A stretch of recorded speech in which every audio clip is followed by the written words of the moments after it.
This is our second episode where we will get drunk and talk about the strange, the unusual, and the downright stupid things you never thought that you needed to know about.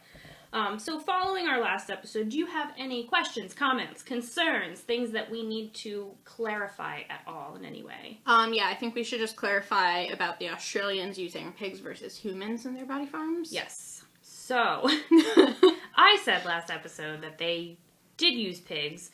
They did not. As far as I went back and could find, it looks like they started off using humans and continued to use humans. So that is really the only thing that I have for that.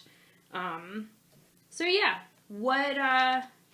start us off. What do we got today? Alright, well, this is one that you expected me to go with for episode number 1. Today we will be discussing sleep paralysis. I knew you were going to do this. Because, as you know, I most recently had my my first experience with this horrifying phenomenon. For those of you who don't know, sleep paralysis is defined by Wikipedia as a person who, upon falling asleep or waking up, their mind is aware, but they are unable to move or speak. Sometimes hallucinations can occur during this state. It generally lasts between 1 and 6 minutes, but that's dependent on the individual. It is believed to be caused by sleep deprivation, stress, or changes in sleep patterns. So, for instance, with being out of work, I'm going to bed much later than I usually would and waking up much later than I usually would, which does put me at a higher risk for it, although my episode did not happen during this time. Interestingly, too, there is also a potential link to genetics with sleep paralysis. So, like, if somebody who, like, in your immediate family experiences sleep paralysis, potentially you're more at risk for it as well. That's interesting, because I've experienced it maybe twice, if not 3 times. As far as I know, no one in my family has ever experienced it, because I feel like we would have talked about it at this point. And it is fucking terrifying. Honestly, I'm also surprised that I don't get sleep paralysis more often, because I live in a constant state of stress. And also sleep deprivation. It can also be linked, it's more commonly found in people who experience or who are diagnosed with narcolepsy. Okay, don't have that. So, according to Wikipedia, approximately between 8 and 50% of people will experience at least one episode of sleep paralysis in their lifetimes, with an approximate 5% of people having regular episodes. Oh, God.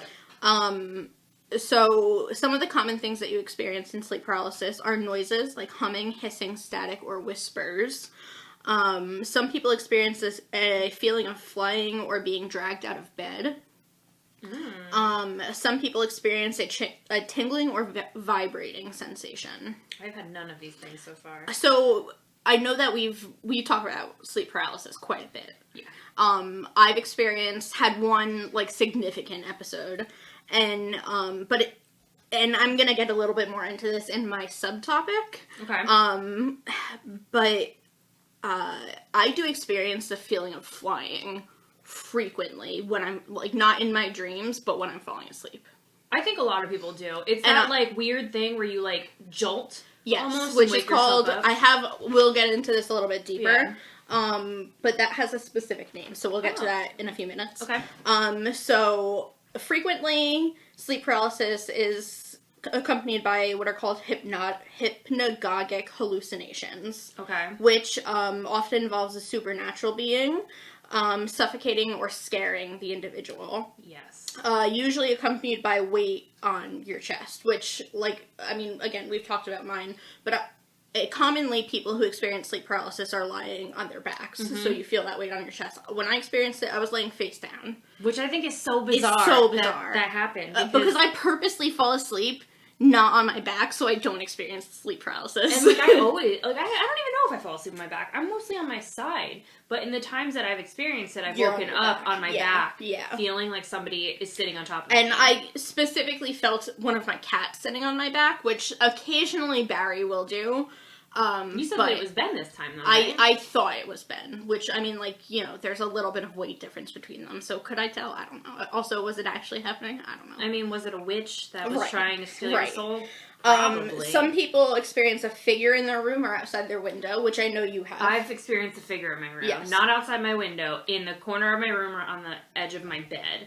Yes. That's where mine came in. Studies show that individuals who frequently or repetitively experience sleep paralysis may have dysfunctional REM cycles. They're often, like, shortened or fragmented. So, like, you're at a risk because you do have shortened REM cycles, and I wake up 80,000 times a night, so that fragments my REM. Which is also why I'm surprised this is the first time that you've experienced it, because I know that you have trouble sleeping. Yeah. And I know that, like, mine, like, I could see on my Fitbit that, like, I wake up numerous times during the night. Like, so basically it happens when there's, like, an overlap between, like, your body still thinks you're sleeping, so it doesn't move, but your mind is awake. Okay.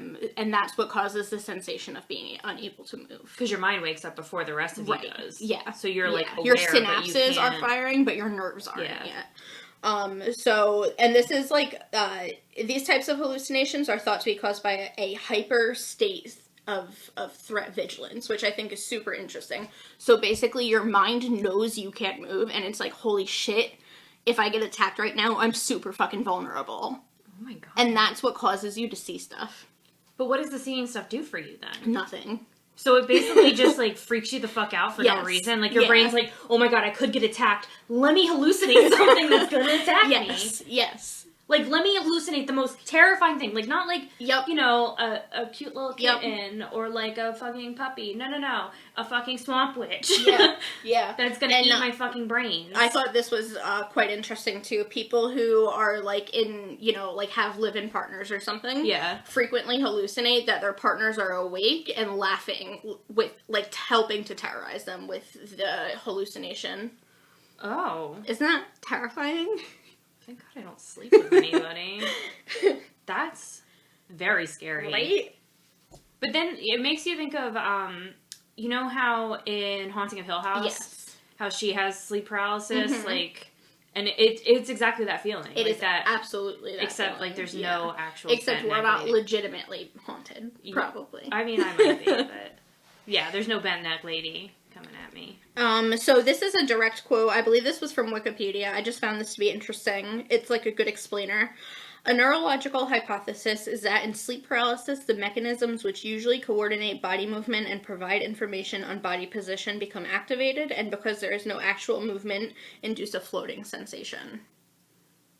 Oh, okay. So because your body thinks it should be moving, but since it's not, it's like, okay, then I must be floating. Huh. That's weird. Yeah. So I'm going to finish up what I have on, like, sleep paralysis, and then I'll move into, like, the hypnagogia thing. Okay. So, few people do experience pleasant sleep paralysis. It's usually linked with that floating sensation or an out-of-body experience. And occasionally, and I thought this was super interesting, pleasant erotic sensations caused by vestibular motor hallucinations. So, you're hallucinating. But it's sexy. But sexy hallucinating. So it's like, hey there, Chris Evans. Yeah. What you doing I feel like that room? one's probably not so much visual hallucinations, but the feeling hallucinations. Okay. That's kind of creepy, but also kind of cool. Yeah. So just for all of our viewers and a friend out there who does repetitively potentially experience this, some possible, like, coping strategies that can help you are trying not to fall asleep on your back, trying to ensure your sleep will not be interrupted, which isn't always possible. Like, I've got 2 fucking cats who run around like crazy people at 2 a.m. They frequently wake me up. Try avoiding stimulants like alcohol before bed, although coffee was not deemed risky in this study, which I find interesting. Because that is a stimulant. Yeah. Okay. So, like, don't, like, smoke or have alcohol before bed, but coffee's fine. Okay, well, I'm more likely to not do that. Yeah. Because, like, coffee doesn't really affect me anyway, but, like, I'm not gonna fucking drink coffee before bed. Alcohol, on the other hand, before bed, breakfast. There's never a wrong time. Some people say that meditation might help, which, I mean, like, I've heard that meditation helps a lot of things. I can't sit still for that long. Yeah. if once you're already in the throes of sleep paralysis, people say that just trying to continue to move fingers and toes, like your little extremities, is sometimes the best move. Like, don't try and move your arm or talk. Try and wiggle your fingers. I don't even think you can think of that, though, in that time. Like, when it happened to me, all I was thinking was, I can't scream. Yeah. Like, I'm trying to scream and I can't. Yeah. And then you, like, you literally forget how to breathe. Mm-hmm.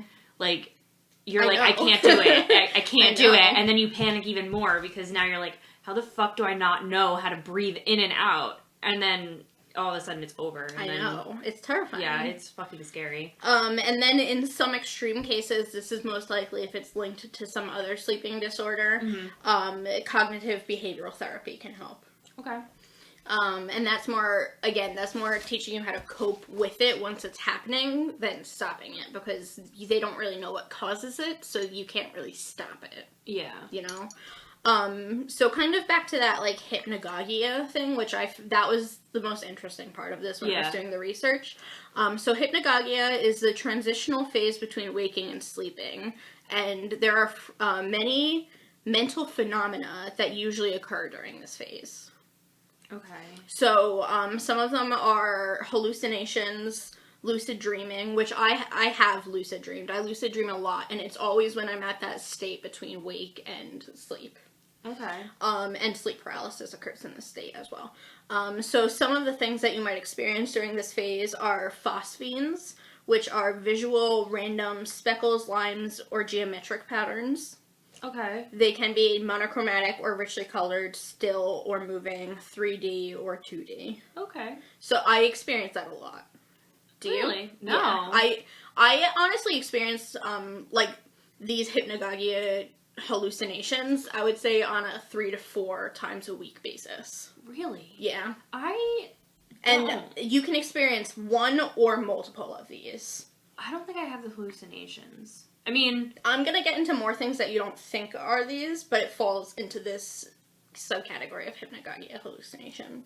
Okay. So the next one is called the Tetris effect. This is common for people who do a very repetitive activity before bed. So, like, we've been playing Animal Crossing before bed. In this state between wakeful and sleeping, I constantly experience just repetitive catching of bugs or fish. That's a hypnagogic hallucination. When I was working at Wawa, I would just be making sandwiches for hours. That I experienced. I would be hearing, like, the click of the gas pump. Yeah, or you ever go to the beach all day and then you go to sleep at night and you're feeling the waves or hearing the waves. Not that, but the other that things. counts. Or, so they can be visual or sensory. So if I do go to the beach, I will, and I spend a lot of time in the water, I'll feel like I'm rocking back and forth while I'm falling asleep. Or some people experience the feeling of rocks if they've been rock climbing. You can hear sounds, and these can vary from intensity, from just, like, mild tapping to knocks or crashes or bangs. That I've had. I've heard the crashing noise so many times. And I feel like Brian and I kind of will occasionally simultaneously hear crashing. Well, then I don't know if that's... I mean, it's probably one of the cats. I don't think that's your... Sometimes people will hear voices, but they're usually nonsensical. Or, like, you can't string words together. This is when, like, somebody will say, like, the clowns are walking in the Speedos, or, like, something dumb like that, you know, like, people say dumb things, and that's usually during this phase with hypnagogic hallucinations. They can be olfactory, which means that you're smelling something, which is really interesting, that I've never experienced. I've never experienced that. They can be gustatory, which means that you're tasting something, which I've also never experienced. Me neither. They can be thermal, too, so it feels like the temperature is changing, which I definitely have experienced. You can also have, and I experience this one all the time, proprioceptive effects, which, it feels like numbness or perceived changes in size or proportions. Okay, I feel like I felt that when before. you're falling asleep and all of a sudden, like, you can't explain it, but you feel really itty-bitty. Yeah. So that's a hypnagogic hallucination. Or you feel like you're, like, shrinking. Yeah, almost. yeah. Or sometimes you'll be, like, really big. Yeah. And the most common one is that falling sensation, which is called the hypnic jerk. Yeah, So what's most interesting about this is that if people can think that it can provide insight into current issues that you're having. So the most famous example of this is August, and I'm butchering this last name, Kekule, realizing the shape of benzene, which is a chemical, was a closed ring because he was having hallucinations falling asleep next to a fire where the flames were turning into snakes that were eating their own tails. Oh. Which I think is super interesting. Solving problems. Yeah, so they think that, like, this is basically a time that your subconscious can work through your own issues. Okay. That's cool. Yeah. But also, like, I think about the ones that I've had, because I've had the falling one, but there's also... I experienced the falling one all the time. Yeah, there's also two in particular that happen, not often, but they've happened multiple times, which there's no explanation for them. A dolphin jumping out of the water. I have the same Get the fuck out of here! No, you don't! Yes! It just, like, nothing happens, it just it's jumps. Just oh my god! It's so weird! That's so weird! I experienced the same one! Yes, a dolphin jumping out of the water. That is really fucking weird that you have that. So bizarre. Oh, man, our brains are fucking weird. Do you guys experience a dolphin jumping out of the water? Please let us know. I want to know if that's like a... Is that a thing? Is there, like, cases of people, like, it's like... dolphin jumping? Falling. Have you seen a dolphin? No, I experienced them together. The dolphin jumps and then I fall. I don't know. I can't pinpoint it. I just know that, like, I see the dolphin jump. And that's one that, like, it very... And I, like, twitch. Like, it happens so clearly in my head. Yeah. Like, you've had those dreams that, like, years later you can pinpoint them. The dolphin jumping... Oh, you've heard my... Yes, I have. I can make a literal that could be an map episode. Yeah. We'll get into that one day. But then the other one that I have, which is so stupid, is I'm being chased around a school by a T-Rex. Okay. Like, what does that have to do with real-world problems? I mean, not all of them can be solved. Like, solving your problems, man. It's just a fear that I have. Like, maybe, I mean, maybe not so much the dinosaur thing, because, like, dinosaurs are scary, but that's a little bit, like, we don't have to worry about that. Not anymore, we don't. But the school thing, for sure. Not when I was in school, but after I graduated, I had a ton of nightmares about high school. Oh, so did I. I have nightmares all the time about, like, my locker, and, like, I can't get into my locker, and I'm, like, the last one trying to scramble to class, and I don't know the code for it because I haven't been there in so long, and that one gets me every single time that I cannot get into this fucking locker, or I can't find my class, like, or math. When I went back for my short stint at college again, that I was having nightmares about going to, like, math class and having to take tests and being prepared. Oh my god, yeah. Oh my god, all the time. Like I said, we've been playing Animal Crossing. I literally dream now about Animal Crossing. Like, I just spend hours just catching bugs. It's, like, translated into my real life at this point. It's like, could I just catch a couple bugs for you? $5? How about 2 butterflies? I, like, saw something at the store today, and I was like, wonder how many bells that would sell for. And then I'm like, what the fuck is wrong with me? You see, like, a fish, and you're like, can that go in the aquarium as well? What is that, a bass? Do I have that one? Is that 2,500 bells? Huh? Timmy, tell me, what do you guys think? Well, it's raining out, so I can catch a different species now. Gotta go check the pier. Like, it takes over my whole life. I know. It's bad. I know. I'm, like, dreaming about, like, things, or not even dreaming. It's, like, in the day, I, like, see, like, something, like, a piece of furniture, and I'm like, that would look really nice in my, my 500K fucking bell house with my 2 rooms in it now.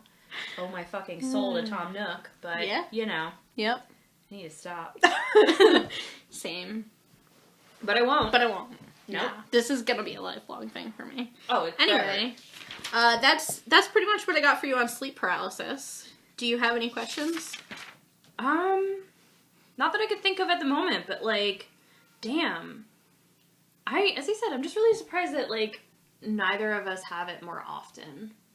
That, like... I think that I experience a different said of this pretty frequently. Like, that hypnagogic hallucination. The hypnagogic, is technically, it falls under the parameters of sleep paralysis. Oh. Okay. And, like, there have definitely been times when, like, I was falling asleep and I had that floating sensation and I was like, I can't move. But it wasn't scary.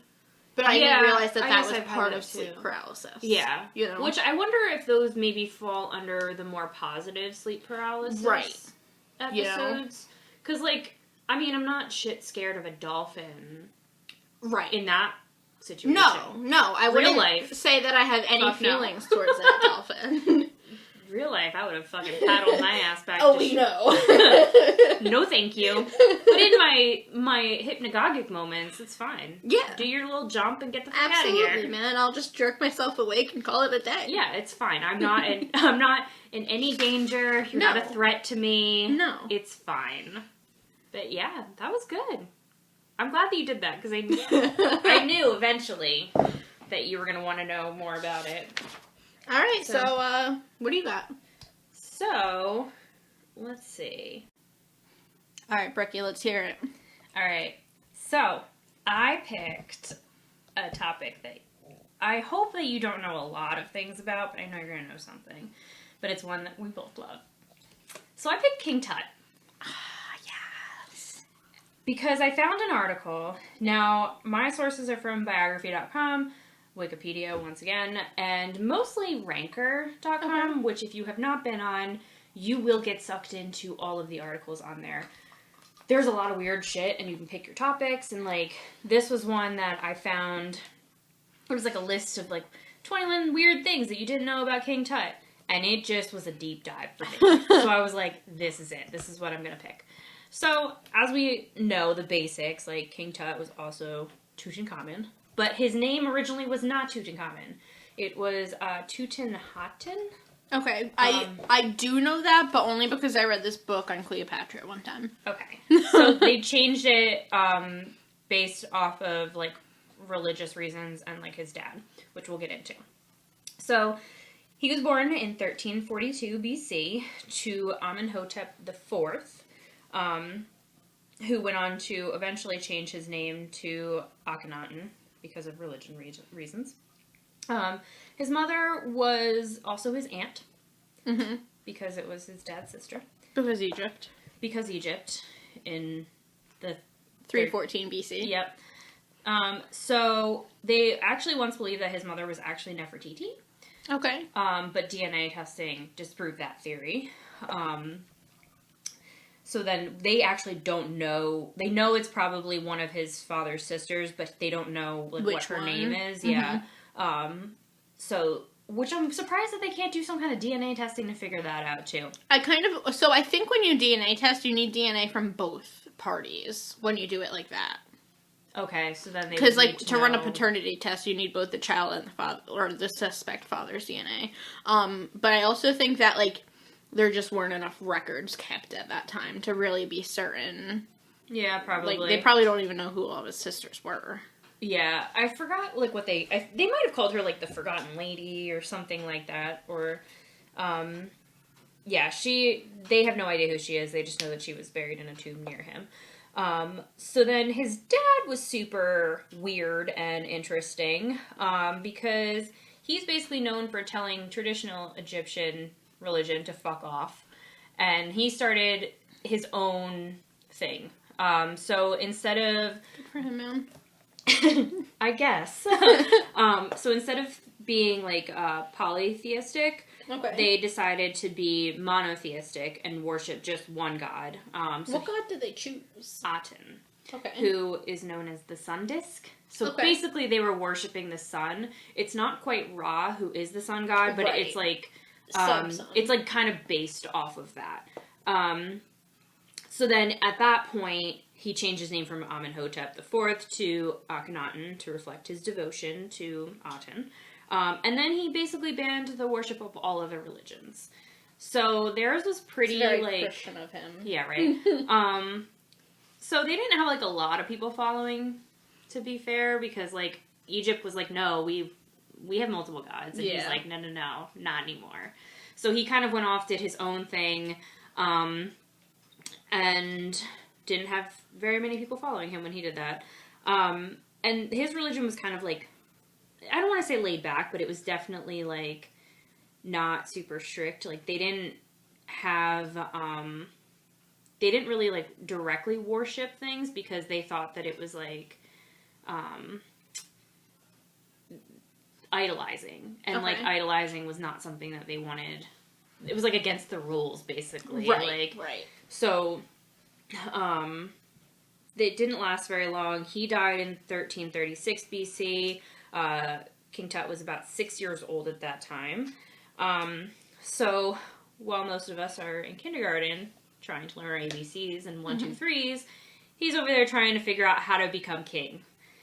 So they couldn't just let him become Pharaoh of Egypt at 6. I mean, that makes sense. Honestly, fair. Yeah. Which I'm kind of surprised about that, though, because what else are they going to do? I mean, people die at, like, 14 at that time, so... Yeah, that's true. He's already, like, halfway through his life. He's, like, middle-aged at this point. He's going to be marrying his aunt in, like, 3 days. Basically, yeah. So, in 1334, at 8, he finally became the pharaoh. He did have, like, basically what was called, like, a vizier. Okay, yeah, like somebody else who's kind of in charge helping him. Almost like a regent. Yeah, like, yeah. So, think like an advisor. Think like Rafiki from The Lion King. Yes. Or not Rafiki, Zazu. Yes, Zazu. Like a royal advisor, basically. And then married his half-sister. Sure. So, his half-sister actually was the child of his dad and Nefertiti. Okay. So, and how old was she, do you know? I don't know. We'll have to find that out. But they did have 2 children who died during birth because they were stillborn. They were thought to be twins, but they found those mummified with him. So he only ruled for about 9 years, and what's funny about him is that he's like very well known, but he didn't do anything. And he wasn't around for very long. No, like he died at 19 and actually accomplished like nothing. Like his biggest thing that he did was that he took what his father did and was like, we're not going to do that anymore. We're actually going to worship all the gods again. So he like brought that back. He started restoring like the statues. That was cool of him. Yeah, it was nice of him to do. He didn't ban that religion either. He was like, if that's what you want to do, that's fine. But we still have the other gods. So...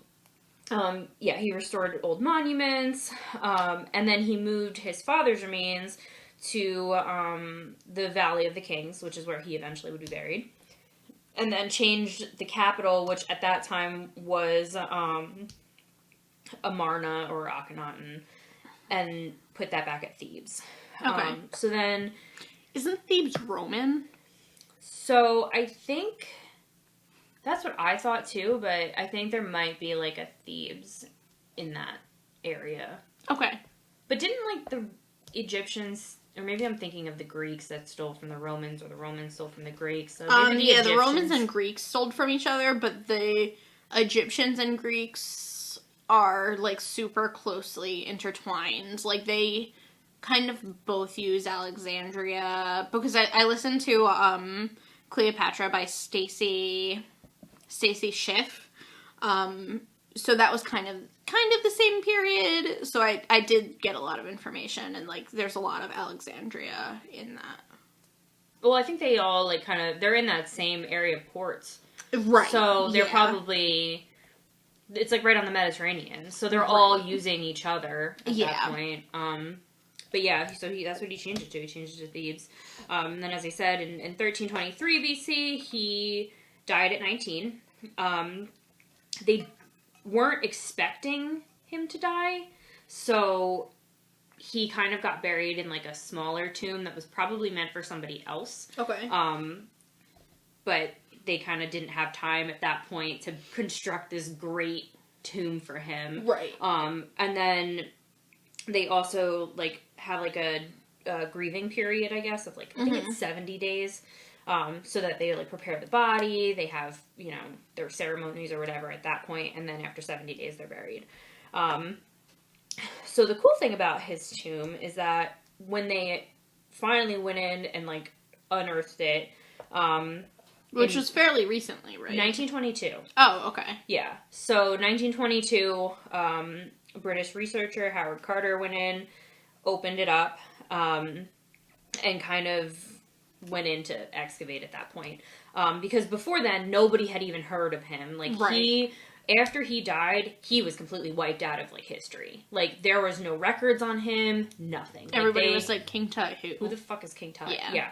So, which, I mean, is probably not helped by the fact that, once again, he didn't really do much in his time. Like, I mean, to be fair, he was very young and didn't have very long. So, like, but, like, what could he have done? A lot of times they're pretty young and, like... Yeah. You know. He was 8, though. Yeah, but you lived until 19. So, like, you could have done something. I guess. But, whatever. Think of who you were at 19. I haven't accomplished anything. I'm 28. So... At 19, were you interested in creating a better world? No, I was interested in ruling the world, though. Still on my list of things to do. So when they unearthed this tomb, it provided, like, a whole bunch of new information about, like, what Egypt was like during that time period. So, as I said, he was buried in a tomb in the Valley of the Kings. But it was a smaller tomb because they had to kind of do this pretty quickly. And at first they didn't even know that it was his, like, because once again, there's no records, so they don't have any idea when they go into these places who's going to actually be in there. There's not a plaque outside. And from what I was reading too, like, he's got, like, there was a lot of stuff blocking the entrance to it anyway, so they really had to, like, work their way into that. So actually, Howard Carter started in Egypt in, like, 1891. He was excavating, like, a whole big area, but came upon that tomb in 1922. Okay.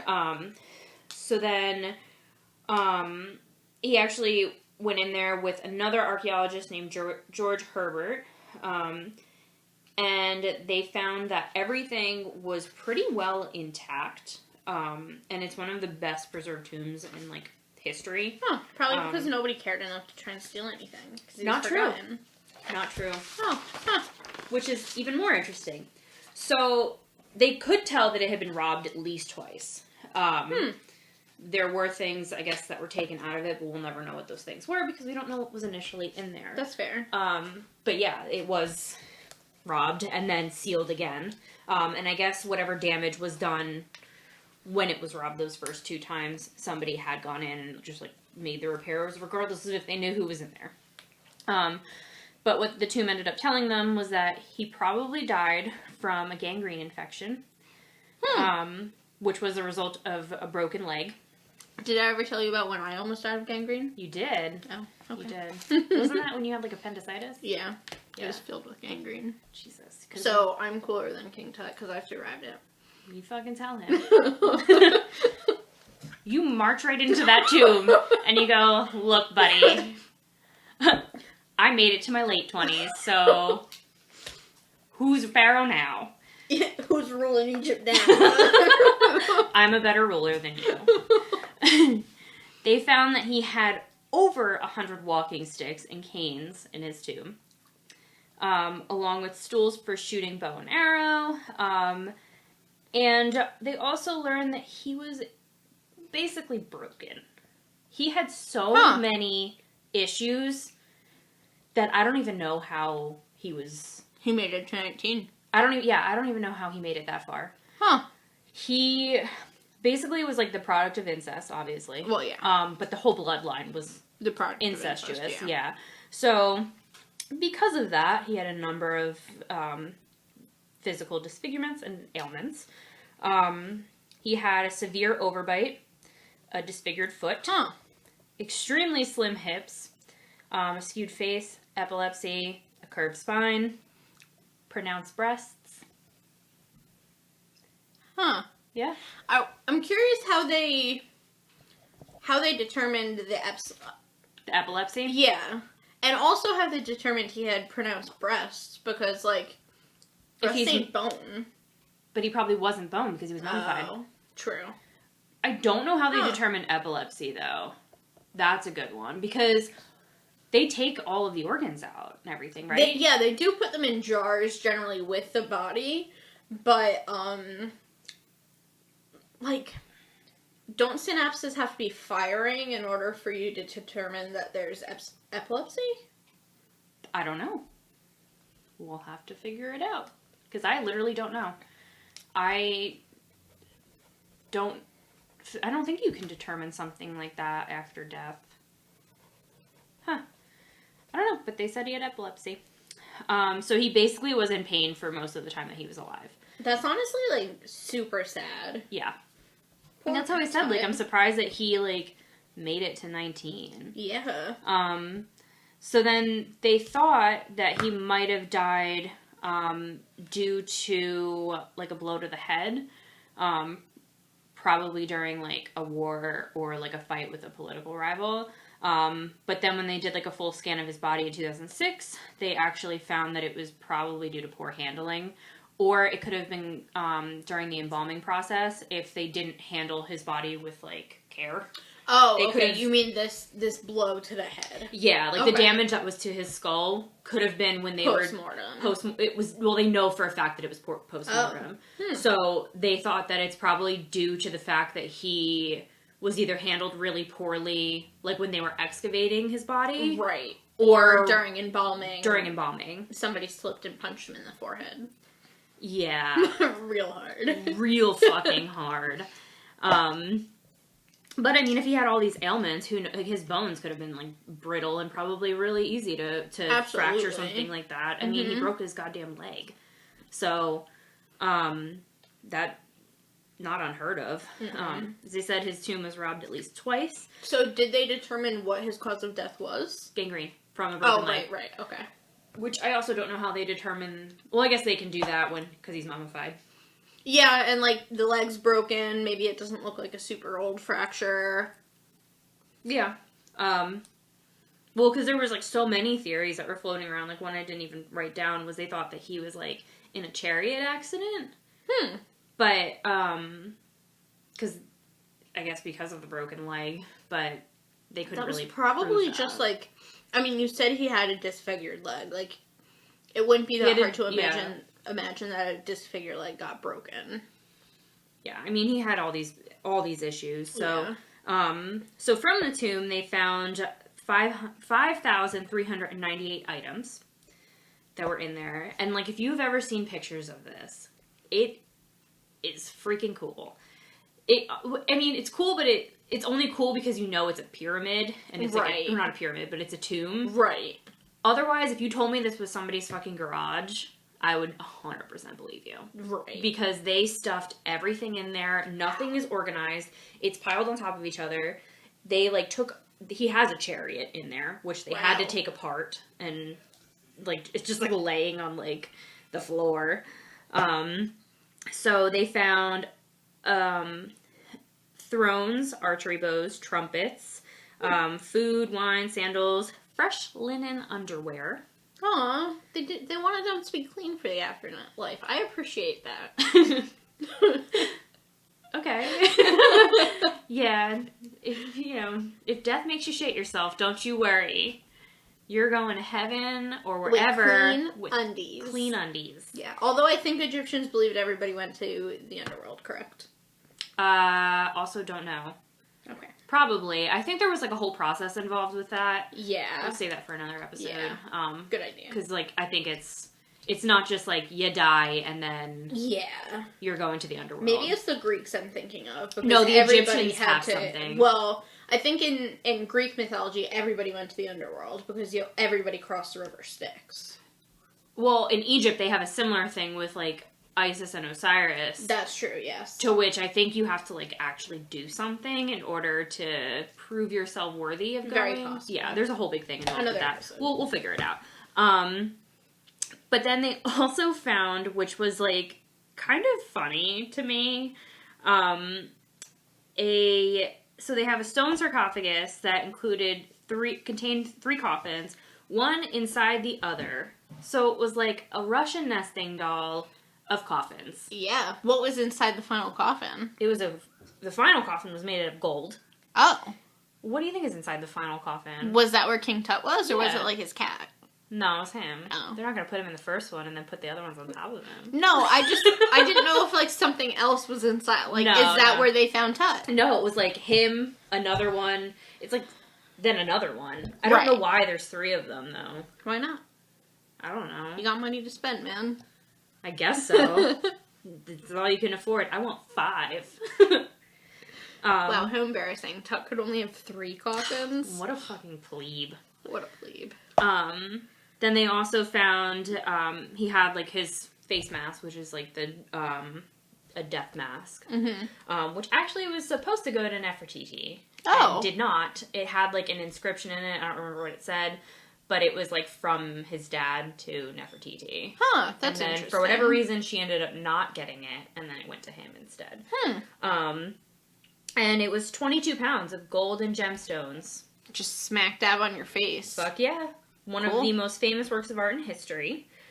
They also found a bunch of bracelets, rings, collars, and that was...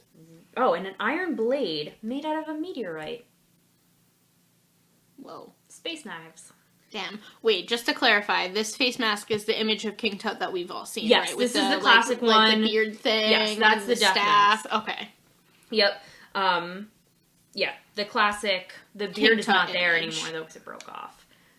Which I'm pretty sure a museum staffer did that by accident while they were moving it into a museum. And then... so yeah, he was preserved for more than 3,000 years, which I thought was really cool, and very well preserved. And then they actually were doing, in 2007, they put his mummy on display. Okay. Where? Like, in his tomb. Oh, okay. Oh, that's cool. Yeah, and they were, like, letting people take a look at it. It was they put the golden coffin in, like, a climate-controlled box, and let people just fucking look at it. That's super cool. It is, but it causes so much damage to everything else around it. Yeah. So, with that being said, they ended up having to close it again because it had caused so much, like, damage to it with the humidity and the warmth of people coming in there. Right. So in 2009 they closed it again to, like, restore everything. And then they tried to plan for 5 years for it to open back up. But since Egypt went into, like, upheaval with all, like, their political things, they had to wait on it. So then it reopened in February of 2019. But then I thought I read that they were talking about how, like, so Egypt built a full-size replica of the tomb that you can go and visit, and they wanted to close, like, the real one, because, like, I think that's fair. There's no need for it to be open. Like, we know what's in it at this point. You don't need to do anything else. Or have, like, professionals in there, not, like, tourists, like, opening things up like that to the public, we're gonna fucking ruin it. Yeah, so, we suck. That's basically what ended up happening. So, as of what I wrote here, it's still open. But his death basically marked the end of his line. Because he didn't have any living children. Right. So, like, that ended that dynasty. Do you know who came to power his after advisor. him? His advisor married his wife, and then they took over. So, like, from reading that book on Cleopatra, I do know that, like, Egyptian rulers were literally just like, well, I'm just gonna kill whoever's ruling Egypt today and take over. Like, people did not stay in power in Egypt for very long. No, it was super common for them to kill each other. His dad, I think, even only ruled for 17 years? Yeah, 17 like, to 19 they were years. constantly just killing each other. Yeah, I mean, why not at that point? What else do you got to do? That's fair. If you don't like the way just that worship the sun god or kill the ruler. So yeah, that's King Tut. And the bonus that I put in here, which I love, and you're gonna love too, and we're gonna do it, is they're currently running an exhibit full of artifacts and everything. It is a limited time. It is only going until 2021, and they will be in Boston when we will be up there. So, starting June 2020, they are running an exhibit in Boston until I think maybe winter. I don't even know. That's amazing. We should definitely make it a point to do that. Tickets go on. Do you guys want to see a vlog of us doing that? I will fucking vlog the shit out of that. Yeah, like... Tickets go on sale April 14th, right before my birthday. Woohoo! I don't know how much they are, though, because the website doesn't say. Right. But... yeah, we'll Boston. definitely keep that in mind. So yeah, they have absolutely. like actual artifacts. It's really, really cool. But I was like, if we're already going to be up there in Massachusetts... absolutely, yeah. Hell to the fucking yeah. Mm-hmm. So yeah, that's King Tut. Awesome. So, cool. Yeah. Fun. So just a reminder, we are filming this in my library. Brookie, what are you currently reading? Tell me about it. So, I was reading, I don't know the author, but it was, The Victorian Invention of Murder. Okay. So I was reading that a couple weeks ago, then I got tied up with other things and stopped, but I picked it back up and had to, like, reread it again. So I'm, like, the first chapter in. It's really interesting. It gets super dry at some parts because it's, like, an actual, like, historical take on everything. It's not... right, it's not like a novelization. Yeah. So some things I'm like, alright, I've had enough. But it's pretty cool. It basically, like, the first part of it that I read was talking about how there really was no police force. And that's how, like, because there were so many murders and things going on, they needed to gather up people who were willing to go in and, like, fight crime, for the most part, for lack of a better term. So, it's kind of how, like, the police started to police things. And that when somebody got murdered, like, because it didn't really happen at that point in time, like, it was so unheard of that, like, it would literally scare the town. And, they would basically go on these, like, witch hunts for people. And there was no, like, scientific way to determine, like, who was in the house at this time that might have killed these people. Like, you can find a motive for somebody, but, like, it doesn't necessarily mean that they killed the person. So, right. It's just really interesting, like, seeing it in perspective of, like, Victorians. And then, like, the other thing was, like, what they would do for funerals. And, they would basically, like, parade the bodies throughout the streets, so, like, everyone can, like, say what they gotta say. Oh my god. And, yeah. That could have been a whole nother episode, man. It's, once I'm done reading, I'm sure it will be.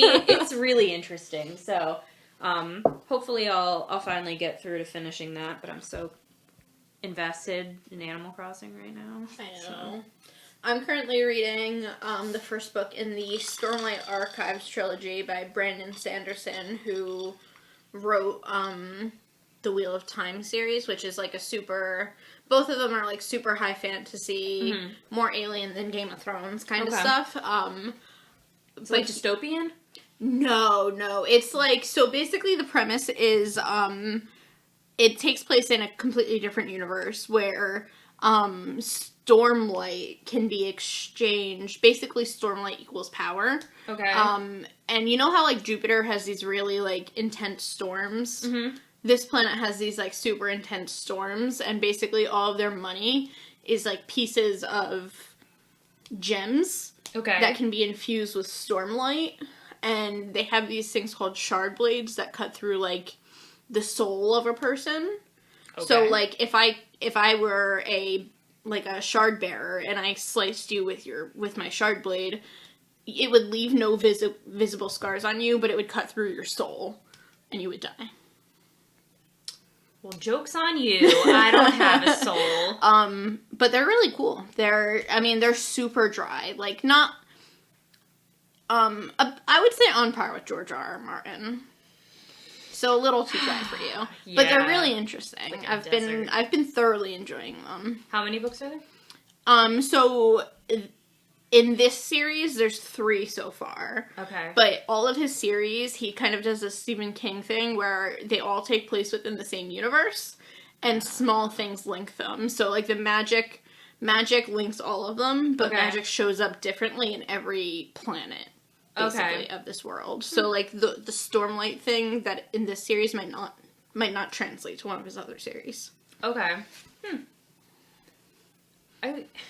drives me insane because books like this sound so interesting to me, but I know that it's so fucking dry. He wrote a YA series that I just picked up that you might be interested in. Really? Mm-hmm. Which is? I think the first book is called Skyward. I'll grab it for you after this, because I literally have it on my bookshelf. Oh, okay. Yep. I'm down. Yeah. So, we'll, alright, we will resume next week with new things that we're reading. Yeah. And new fun new shit topics, to talk about. If you guys, if you're reading anything interesting, please leave your recommendations in the comments, or if you guys have any hot topics that you're interested in hearing us talk about, please, leave us a comment below, because we really want to do this to cater to what you guys want to hear. I would also like to note that we now have a Facebook page. Yes. Just Drunk in the Library. And we also have an email address if you need to email us any fun topics or fun stories or whatever at that point. And that's also just drunkinthelibrary@gmail.com. And that's it. Cool. So, keep getting drunk and keep reading, and we'll see you guys later. See ya.